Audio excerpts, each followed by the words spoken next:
Nous sommes de Paris, moi-même Francisca Luthi, ma collègue Myriam Turizi du Swiss Convention Bureau.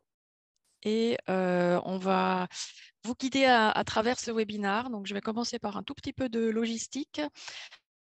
Donc, pour prendre la parole, ça se fera par rapport à la fonction chat. Donc, vous pourriez écrire tout au long de notre présentation vos questions.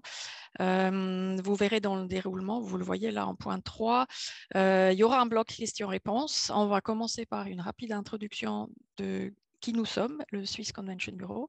Et ensuite, on passera à la présentation thématique qui, ce matin, concerne Genève, pour laquelle vous vous êtes inscrit. Donc, je commence par vous présenter en quelques mots le Swiss Convention Bureau. On est qui? On fait quoi? On existe depuis bientôt 60 ans. On est un Convention Bureau national.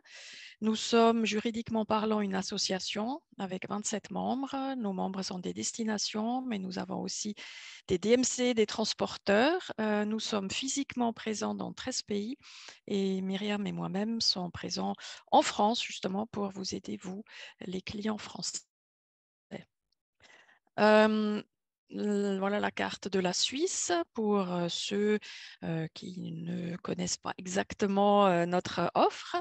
On est un petit pays donc à l'est de la France. On est à peu près grand comme l'ancienne région Rhône-Alpes.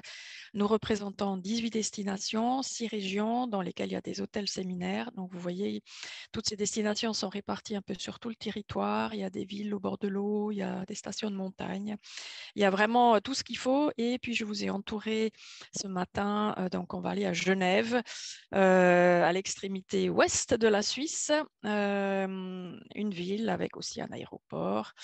Voilà. Et puis, en fait, je vais juste vous dire un petit peu ce que nous pouvons faire pour vous, quel est notre rôle. Nous ne sommes donc pas du tout un réceptif, nous sommes un convention bureau. Notre rôle, c'est de vous mettre en relation avec nos prestataires, nos destinations suisses. Donc, on est là pour vous conseiller, pour vous aider à trouver la bonne direction, la bonne destination. On fait des informations, des webinaires, des présentations. On vous aide quand vous avez des demandes. Vous pouvez nous interroger. On va étudier avec vous le cahier des charges et on va vous mettre en relation avec nos partenaires. Et du coup, alors voilà, aujourd'hui, on va aller à Genève. Et le sujet de notre webinaire, c'est Genève Innove pour votre événement durable. Et je vais aller sans attendre rejoindre, on va appeler Julia Queno qui nous attend donc de Genève. Elle est en direct et je lui laisse la main pour la suite de la présentation. Julia, c'est à toi. Bonjour à tous. Merci Francisca pour cette introduction. Je suis ravie d'être là et donc de vous présenter l'offre de Genève. Donc, je vais vous partager ma petite présentation.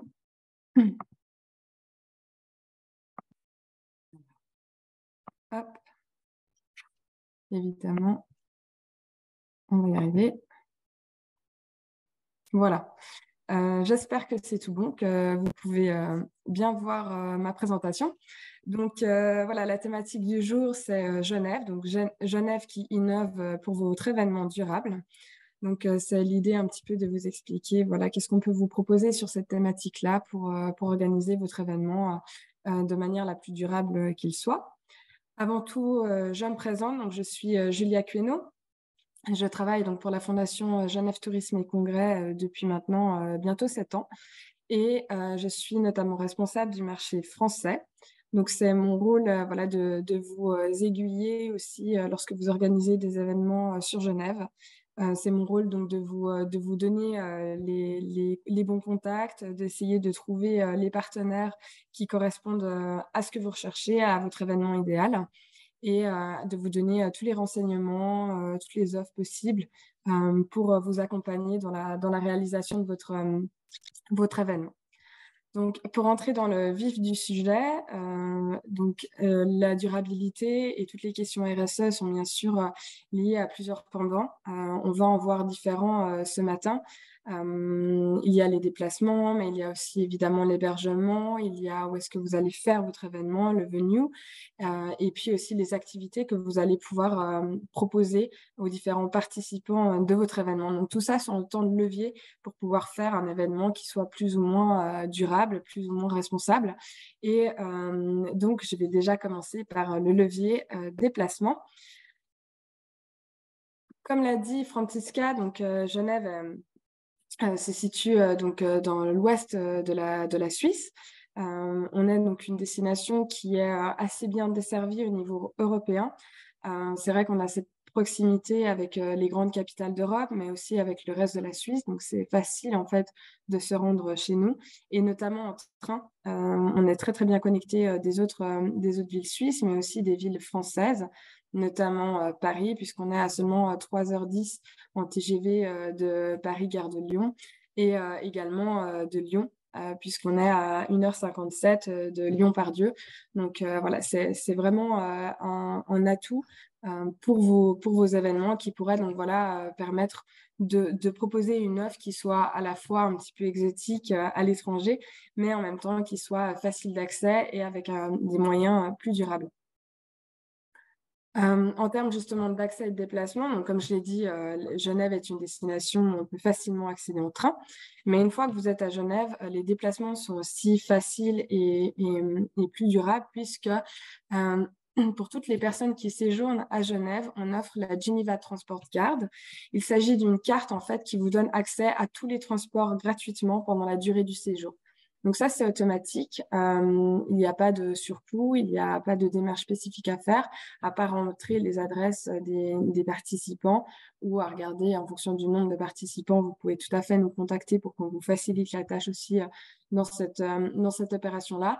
Mais en tout cas, c'est vraiment quelque chose qui est dû à toutes les personnes qui payent une taxe de séjour. On vous offre les transports publics, donc ça permet voilà, de rejoindre les différents endroits qui pourraient faire partie de votre événement extrêmement facilement et la manière la plus simple possible. Toutefois, tout en tenant compte en fait que Genève est une petite ville. On compte 250 000 habitants à Genève, dans le centre de la ville. Donc, on est vraiment à une petite échelle. Et finalement, beaucoup de déplacements peuvent se faire à pied, puisque les lieux sont très proches les uns des autres. On a cette proximité-là et cette facilité-là.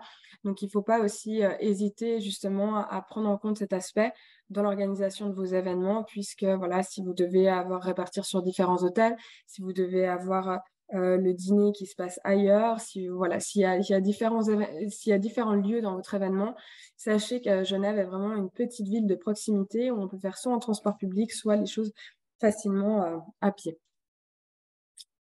Alors maintenant, en termes de logement, d'hôtel, je sais que c'est quelque chose qui est important, et pour nous aussi.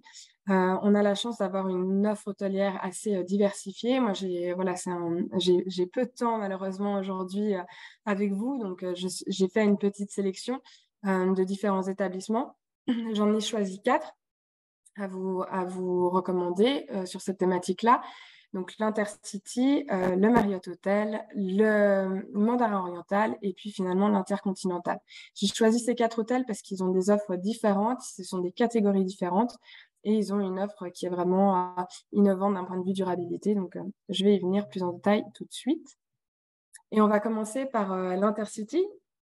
Donc, il s'agit d'un hôtel assez récent, puisqu'il a été inauguré en septembre dernier. Donc, il est vraiment tout neuf.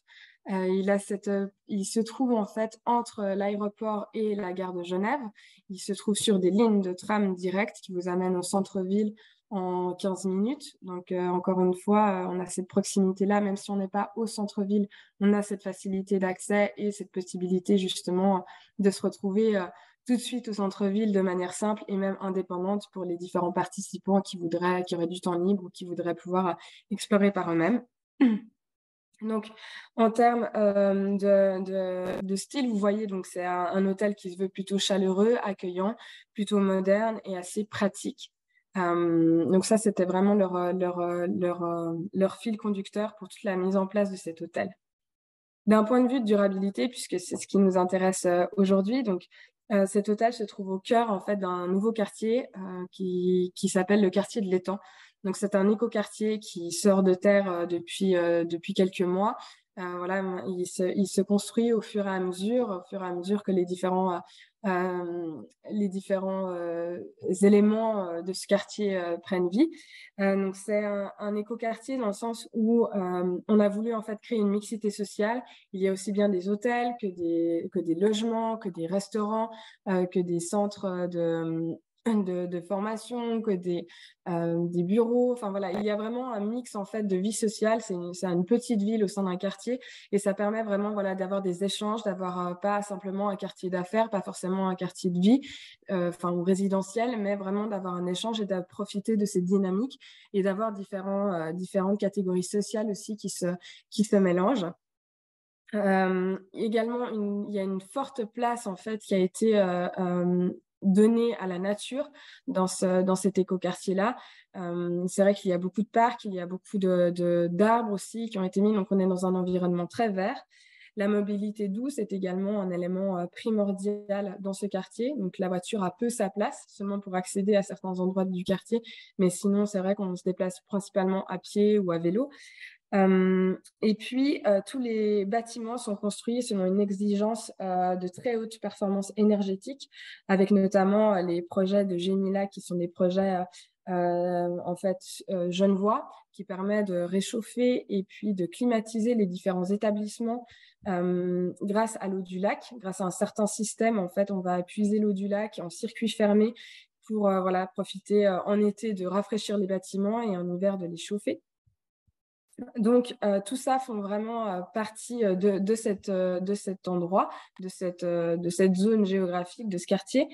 Et ensuite, il y a les éléments qui sont propres à l'hôtel, c'est-à-dire l'engagement RSE très fort du groupe WeWard, dont fait partie Intercity, et également une restauration donc, qui se veut bistronomique, basée sur des produits locaux et de saison.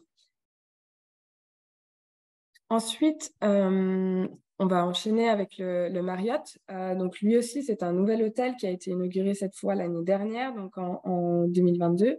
Il se trouve à peu près dans la même zone géographique que l'Intercity. Ils se font face en fait. Donc pareil, lui, il est aussi très accessible par les transports publics, par le tram et il a des navettes aussi qui sont organisées pour l'aéroport. Donc voilà, en termes d'accessibilité, qu'on vienne en train ou si on est forcé de venir en avion, c'est un établissement très pratique. Il est très lumineux, il est très design. Donc voilà, on est sur d'autres codes de couleurs, très reposants, très calmes, donc qui se prêtent vraiment bien pour des séminaires aussi, pour se sentir bien et quand même pas avoir cette sensation d'être enfermé, puisqu'il y a vraiment des vitres dans toutes les salles, donc ce qui donne vraiment une meilleure sensation pour les participants de votre événement. En termes de durabilité, donc le Geneva Marriott Hotel est chauffé par les ordures ménagères, en fait. Donc, la combustion des ordures ménagères génère de la chaleur et grâce à un système, en fait, qui a été mis en place, ils sont connectés justement à cette usine de traitement des déchets et va profiter, en fait, de la chaleur qui est émise par cette destruction-là, par cette combustion pour chauffer le bâtiment. Pareil, ils vont utiliser l'eau du lac pour rafraîchir le bâtiment en été. Donc voilà, il y a vraiment toute cette philosophie-là autour du chauffage, mais aussi autour de la climatisation. Les verres, donc toutes les vitres en fait de l'hôtel sont électrochromes, c'est-à-dire qu'en fait elles vont s'obscurcir ou s'éclaircir en fonction de la luminosité extérieure. Donc ça permet que les jours très ensoleillés, les vitres vont s'obscurcir légèrement, ce qui va permettre en fait de profiter de l'extérieur d'une lumière naturelle sans pour autant devoir baisser les stores. Je pense qu'on a tous on a tous eu affaire à ces fameuses journées où enfin on a du beau temps, du ciel bleu, du soleil et au moindre rayon, on doit baisser les stores pour pouvoir continuer à voir notre écran, pour pouvoir continuer à travailler dans de bonnes conditions. Alors ça évite justement cet aspect-là, mais aussi ça permet d'éviter que le bâtiment se réchauffe trop en cas de soleil et inversement, quand il pleut, voilà, les vitres s'éclaircissent pour laisser pénétrer un maximum de lumière. C'est aussi donc un établissement à haute performance énergétique. Et puis la restauration est également pensée de manière éco-responsable puisque 95% des produits qui sont utilisés pour la restauration sont d'origine locale et durable. Ensuite, on a le Mandarin oriental. Donc là, on passe sur un 5 étoiles qui est situé cette fois au centre-ville de Genève, qui se trouve au bord du Rhône. Donc une localisation aussi très pratique, à seulement une dizaine de minutes à pied de la gare Cornavin. Donc là, encore une fois, on peut profiter de cette localisation vraiment facilement. Le mandarin oriental, donc il est en cours de rénovation et ça se fait petit à petit. Là, ils sont en train de rénover des chambres, certains espaces communs. Donc voilà, il est en train un petit peu d'être rafraîchi et il se veut, lui, plutôt dans un style contemporain, luxueux et lumineux. En termes RSA, donc le groupe Mandarin globalement est vraiment très impliqué dans la durabilité. Il n'y a plus aucun plastique qui sont utilisés dans les hôtels. Même les cartes de chambre sont des cartes en bois. Il est vraiment très très engagé et assez avant-garde dans toutes les différentes mesures qu'ils peuvent mettre en place. C'est vrai qu'ils ont pas, c'est pas un bâtiment nouveau, donc ils n'ont pas la possibilité de profiter de nouvelles technologies comme l'Intercity ou le Marriott, mais ils font avec l'existant et ils font en sorte vraiment que les séjours et que tout ce qui est offert en fait lors des réunions soit les plus durables possibles. Par exemple, vous avez aucune bouteille plastique, vous avez beaucoup de choses qui sont consignées. Ils prêtent des vélos aussi pour se déplacer en ville. Donc là encore, pour la mobilité, c'est plutôt pratique. Et finalement, il est GSTC member. Donc pour ceux qui connaissent, voilà, c'est une grosse certification aussi, notamment en termes de durabilité. Je continue et je termine cette rubrique sur les établissements hôteliers avec l'Intercontinental, donc qui lui se trouve au niveau du quartier des Nations. Donc encore une nouvelle localisation, toujours très bien desservie par les transports publics. Il y a des trams, il y a des bus qui vous permettent de rejoindre le centre-ville en 10 minutes. Lui, donc c'est un hôtel emblématique de Genève. Hein. Il a hébergé les plus grands noms de la politique des relations internationales ici même. Et donc, il a justement cette force d'être très proche du quartier international. Donc, seulement selon la thématique de votre événement ou selon voilà, les besoins, c'est une belle possibilité. Il est certifié Green Globe en termes de durabilité et il fait partie du programme de Swiss Tourisme qui s'appelle Sustainable, donc qui est un programme de certification aussi à différentes échelles. Donc lui, il est certifié niveau 3, donc certification leading, qui est la plus haute certification et qui demande des mesures très fortes, justement comme Green Globe ou autres, pour pouvoir atteindre cette certification-là. 100% de l'énergie utilisée par cet hôtel est renouvelable grâce au projet Geneva Lake Nation, pardon. L'entièreté de l'hôtel est éclairée avec des LED. Il n'y a plus de plastique. Voilà, enfin, tout a été mis aux normes aussi. Et puis finalement, il y a aussi un très fort aspect sur le recyclage et sur les produits alimentaires locaux.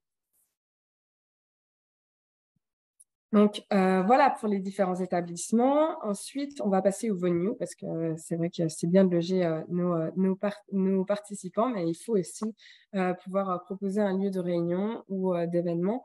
Donc là, on en a beaucoup. On en a beaucoup à Genève. J'ai fait le choix de vous en présenter uniquement 2. Pourquoi parce que je voulais pas rentrer en fait dans l'idée de présenter des lieux qui soient à la campagne, même si d'un point de vue RSE, on a aussi cette thématique-là de se retrouver plus en nature, aussi de répartir un petit peu les différentes richesses sur le territoire. Là, j'ai vraiment voulu me focaliser sur des venues qui vous proposent une vraie offre, des vraies innovations. Donc, encore une fois, voilà, c'est un choix de ma part de vous en présenter que 2. Bien sûr, il y a plein d'autres options. N'hésitez pas à poser des questions si vous avez des besoins spécifiques. Le premier que je vais vous présenter, c'est Palexpo. Donc, ça, c'est notre grand centre des expositions. En fait, comme vous voyez, il bénéficie de 2300 mètres Quelqu'un qui carrés. a levé la main, t'as vu? Pardon? Excuse-moi, Francisca? Non, non, rien, rien. Ah. Voilà, donc il peut bénéficier de 2300 mètres carrés d'espace événementiel. Donc voilà, il y a vraiment de la place pour faire beaucoup de choses. Et lui est vraiment un exemple de durabilité à Genève. Il est certifié ISO 20121. Donc ça, alors, je ne vais pas rentrer dans les détails, c'est pas l'objectif, mais en tout cas, c'est une énorme certification qui est très difficile à avoir, qui demande énormément de mise en place et de choix ainsi que de mesures prises. Donc, ils le sont depuis 2018. Donc, ça montre à quel point ils sont avant-garde sur cette thématique-là. Ils sont évidemment Sustainable niveau 3. Ils appliquent la logique des 5 R, donc de réutiliser, de réduire, de refuser, de rendre et de recycler. Il est proche du caractère international. Et puis, ils mettent tout en œuvre en fait pour réduire l'impact des activités, de leur activité, de leurs employés, mais aussi des événements, des partenaires qui pourraient avoir affaire avec eux, travailler avec eux. Ils vous proposent toujours des œuvres de compensation également. Et ils ont comme objectif futur de devenir un bâtiment neutre en énergie d'ici 2030, de se raccorder au réseau Génilac, qui est donc ce réseau dont je vous parlais au début, de refroidissement et de chauffage grâce à l'eau du lac d'ici 2030 aussi, d'atteindre le zéro carbone d'ici 2050 et finalement d'utiliser uniquement des ressources 100% renouvelables également dans les années à venir. Donc pour un centre d'exposition comme ça, c'est plutôt des démarches très importantes.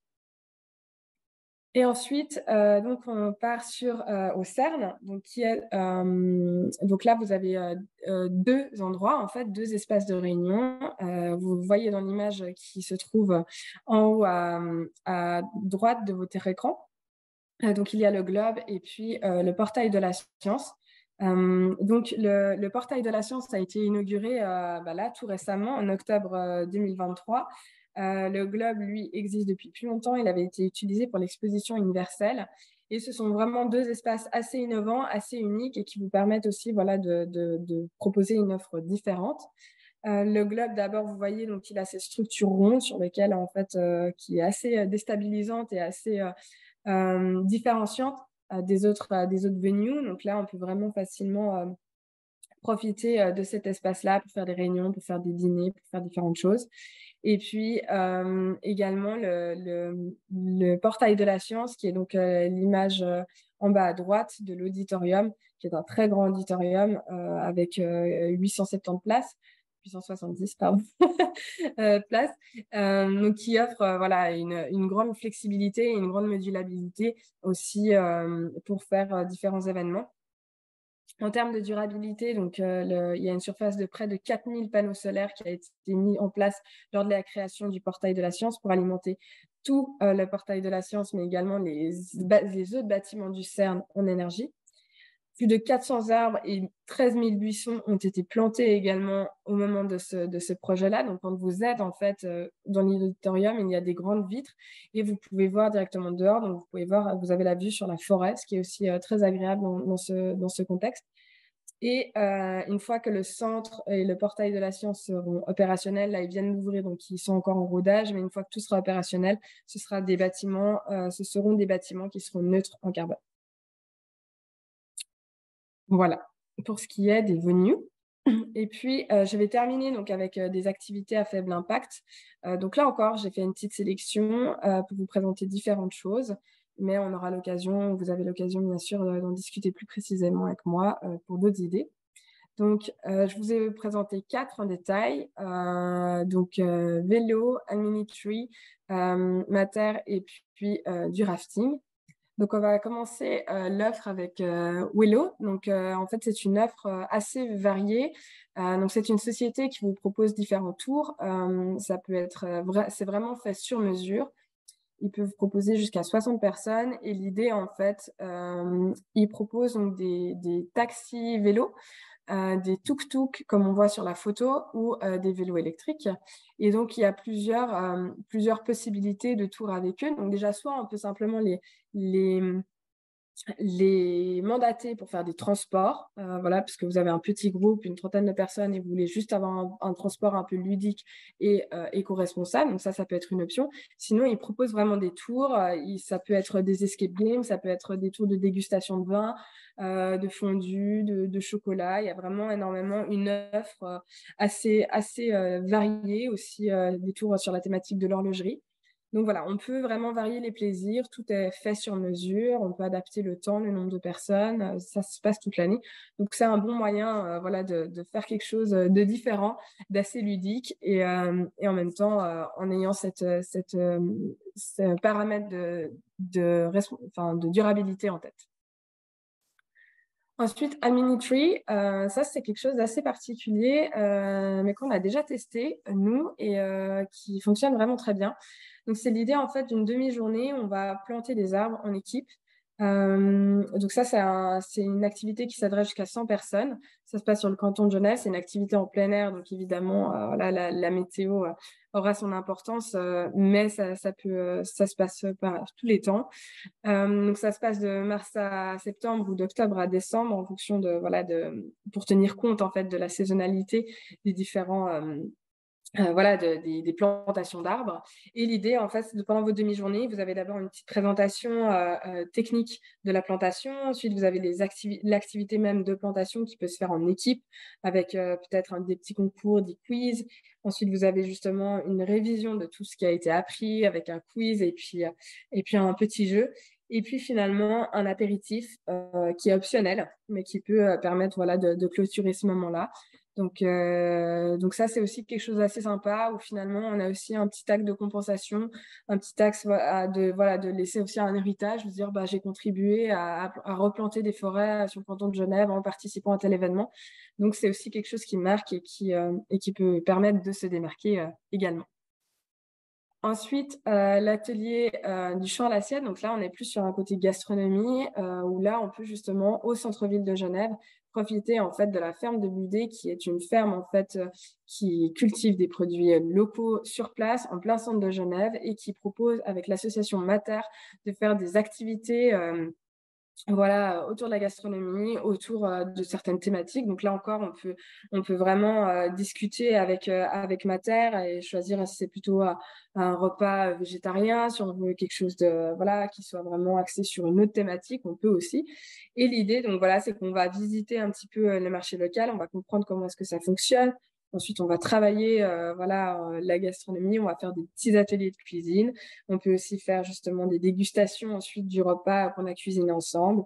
Et voilà, donc c'est vraiment un espace assez sympa. Ça s'adresse plutôt à des petits groupes, mais ça permet d'avoir une approche aussi, voilà, de mêler la gastronomie, d'avoir un moment de partage et en même temps de garder justement cet aspect durabilité. Et finalement, le rafting sur l'Arve, je voulais vous le présenter parce que c'est vrai qu'en fait, on n'a pas forcément l'idée qu'on puisse faire ce type d'activité à Genève. C'est vrai que voilà, on a pourtant cette possibilité-là. Donc, vous prenez un transport de groupe qui vous amène à l'extérieur de la ville et ensuite vous partez en fait de ce point de départ et vous redescendez toute l'Arve pour arriver en plein cœur de la ville. Donc, c'est vrai que c'est assez particulier. On voit vraiment les différents écosystèmes de Genève. On passe à travers, à côté de certaines réserves. On nous explique aussi un petit peu, voilà, tout l'écosystème et toute l'importance en fait de ces environnements autour de l'Arve. Et en même temps, on a cet aspect ludique et insolite de faire ça en pleine ville. On peut avoir plusieurs rafts à la fois, faire des jeux, des compétitions entre les équipes. Donc c'est aussi assez flexible et ça permet voilà, de s'adresser à des participants qui seraient un petit peu plus actifs, qui seraient en tête d'avoir des souvenirs un peu plus forts. Et bien sûr, on a bien d'autres options. Ça peut être parce que la durabilité, là, on a eu beaucoup de choses qui sont liées à l'environnement, mais voilà, la durabilité ne s'arrête pas à l'environnement, mais aussi au niveau social, au niveau culturel. Donc, on a aussi des choses qu'on peut vous proposer. Je n'ai pas le temps d'entrer dans les détails, mais voilà, on peut organiser des visites du Musée international de la Croix-Rouge, déjà par sa thématique qui touche forcément à cet aspect-là. C'est le seul musée unique au monde, enfin, c'est le seul musée qui traite de cette thématique. Et ensuite, tout le bâtiment et tout le musée est aussi extrêmement bien pensé d'un point de vue durabilité. Il y a aussi la possibilité de faire un atelier d'initiation à l'horlogerie avec des vrais horlogers pour comprendre aussi, voilà, le savoir-faire local ou des différents tours guidés, thématiques qu'on peut faire à pied à travers la ville. Voilà, c'était un petit aperçu, de ce qu'on peut vous proposer. On a également développé à Genève un sales guide pour tout ce qui est business event. Donc là-dessus, vous retrouvez, énormément de venues, d'informations pratiques sur Genève, sur, les différents hôtels, les différents contacts. Donc ça, on vous enverra le lien, pour vous permettre d'avoir accès à toutes ces informations. Et puis évidemment, je reste, bien sûr à votre disposition pour, répondre à vos questions, pour répondre à vos demandes et également mon collègue Franck Romanet, je pense peut-être que certains d'entre vous ont eu déjà affaire avec lui. En fait, on travaille tous les 2 sur le marché français et voilà, donc vous pouvez nous écrire à l'un, à l'autre, à tous les 2, et on se fera un plaisir de répondre à vos demandes. Voilà, merci. Merci beaucoup, Julia, pour cette présentation très détaillée. Merci. On va passer vers la partie justement questions. Et on en a déjà, donc un petit peu des questions. Je laisse Myriam nous faire part des questions. Alors, nous avons une première question de Flocel qui aimerait avoir une idée des tarifs pour les hôtels, enfin pour les établissements que tu as présentés. Oui, alors ça dépend vraiment de la période, donc ça peut varier. Pour tout ce qui est, 4 étoiles, on peut avoir des tarifs autour des 200-250 francs. Pour ce qui est, des catégories plus élevées, ça varie plutôt entre 250-350 en fonction. Mais ça, c'est vraiment en fait au cas par cas, en fonction de la saison, en fonction du nombre de participants, en fonction de ce dont vous avez besoin. Donc, le mieux, c'est vraiment s'il y a quelque chose qui vous intéresse particulièrement ou si, voilà, si vous aimeriez avoir une offre un peu plus concrète pour avoir des chiffres un peu plus précis, je vous réponds volontiers. Mais voilà, il faudra qu'on creuse un petit peu la question parce que c'est vraiment des tarifs très variables. Super. Et du coup, il y a également une deuxième question de Flocel qui voudrait savoir combien de passagers sur le vélo-taxi Alors, ce sont des sont. vélos de 2 personnes. Donc, en fait, il y a le chauffeur qui peut transporter 2 personnes par vélo. Ensuite, pour les tuk-tuk, c'est 4 personnes par tuk-tuk. Et après, il y a les vélos électriques. Donc là, ce sont des vélos individuels. Et ils ont une petite flotte. Ils ont à disposition 3 tuk-tuk pour le moment. Non, pardon, 5. Donc, on peut mettre jusqu'à 20 personnes dans les tuk-tuk. Et après, dans les vélos-taxis, ils en ont une vingtaine. Donc là, on peut monter jusqu'à 40 personnes. Ça fait un petit train de vélos-taxis qui se suivent. C'est assez sympa. Des fois, les chauffeurs, ils font des courses entre eux. Enfin, c'est assez dynamique et vraiment assez fun à faire en équipe. Super. Et Flocel demande si c'est bien des tarifs en euros dont tu parlais. Non, ce sont des tarifs en francs suisses. Mais c'est à peu près équivalent. L'euro et les francs suisses actuellement sont à peu près équivalents. Parfait. Donc, alors, si vous avez d'autres questions, n'hésitez pas à les écrire dans le chat, vous aurez compris. À moins que tout ça, ça ait été très, très complet. Je ne sais pas, donc on va voir. En attendant que vous écriviez éventuellement d'autres questions, sachez que des informations sur toute l'offre événementielle en Suisse, on peut la trouver sur notre site dédié qui s'appelle meetings.myswitzerland.com. Donc on trouvera aussi un moteur de recherche. Vraiment, déjà une première partie d'informations sur des hôtels, sur des destinations, sur les valeurs ajoutées de la Suisse. Et puis, je pense qu'il y a d'autres questions, donc je laisse Myriam lire. Alors oui, du coup, je vous réponds directement. Je vous enverrai le replay ainsi que la présentation via SlideShare directement par mail, probablement demain. Donc voilà, vous aurez toutes les informations et vous pourrez les partager avec vos équipes. La présentation sera aussi, plus complète, pardon. Vous aurez des informations qui n'étaient pas présentées là en plus, pour vraiment que vous ayez tout en main. Parfait. Donc, on est presque au bout de notre présentation. je veux aussi vous indiquer, pour ceux qui ne le savent pas, que le Swiss Convention Bureau a un blog avec des infos inspirantes qui s'enrichissent chaque semaine en raison de 1 ou 2 nouveaux articles, où là, vous trouverez des articles un peu plus détaillés sur les nouveautés, donc notamment les 2 hôtels dont Julia nous a parlé, le Marriott ou l'Intercity Hotel étaient également présentés en détail sur notre blog. Il y a des témoignages clients, il y a des idées d'activités incentives, c'est un peu aussi un moteur de recherche de plein d'idées inspirantes. Et donc, vous pouvez soit vous abonner à une espèce de résumé mensuel si vous n'avez pas le temps d'aller régulièrement sur ce blog pour découvrir les nouveautés, ou vous pouvez nous suivre sur LinkedIn. Donc, du coup, vous les trouverez aussi parce qu'on en parle sur LinkedIn, ce qui vous permet d'être au courant de ce qui se passe en Suisse. Je pense qu'il y a une autre question, Myriam. Oui. Alors, Flossel, souhaiterait savoir si depuis Genève, quelle durée et type de transfert pour rejoindre les stations de sport d'hiver? Alors, il y a beaucoup de possibilités. Donc, soit vous restez en Suisse et là, vous pouvez rejoindre les stations comme Diable-Règle, la C3000, Gstaad, Zermatt. Donc ça dépend. Vous pouvez y aller en train. Toutes les destinations se rejoignent très facilement en train. Les Diable-Règles, pour vous donner une idée, depuis Genève, c'est à peu près 2 heures. Si vous allez sur Zermatt, là, ce sera plus long, ce sera 3-4 heures. Et après, voilà, il y a d'autres options aussi depuis Genève pour rejoindre la France voisine. Alors, je m'excuse auprès de mes collègues du Swiss Convention, mais voilà, c'est une réalité quand même. On est très proche de Chamonix, de Megève, voilà, de Courchevel, qui se trouve à peu près 1 heure de Genève. Mais là, par contre, il faudra des transports plus par transfert bus.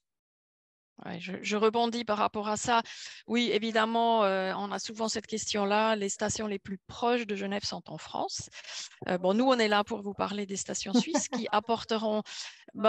des fois, ce n'est pas que la proximité qui est importante, mais aussi un peu la valeur qu'on veut donner ou l'expérience qu'on veut donner aux clients. Donc, si on veut choisir une station en Suisse, donc, ce serait plutôt auprès, effectivement, de Myriam et moi, donc du Swiss Convention Bureau, de vous conseiller. On est là pour ça, pour vous aider à trouver du coup la bonne station en fonction de la taille de votre groupe, etc. Donc, n'hésitez pas à nous demander. Mais c'est vrai que, a priori, les premières stations vraiment en transfert et en général, même si on a des demandes RSE, des séminaires RSE, très souvent, les clients, ils font le TGV jusqu'à Genève et ensuite, ou le TGV jusqu'à Lausanne. Et ensuite, c'est des transferts bus pour plus de souplesse et de facilité avec les groupes. Et puis là, on parle au départ de Genève, les premières stations sont à 1h30. Et puis après, il y en a 2 heures ou plus, en effet. Mais n'hésitez pas. Donc ça, c'est vraiment quelque chose qu'il faudra nous demander à nous. Donc Julia est la spécialiste de Genève. Ça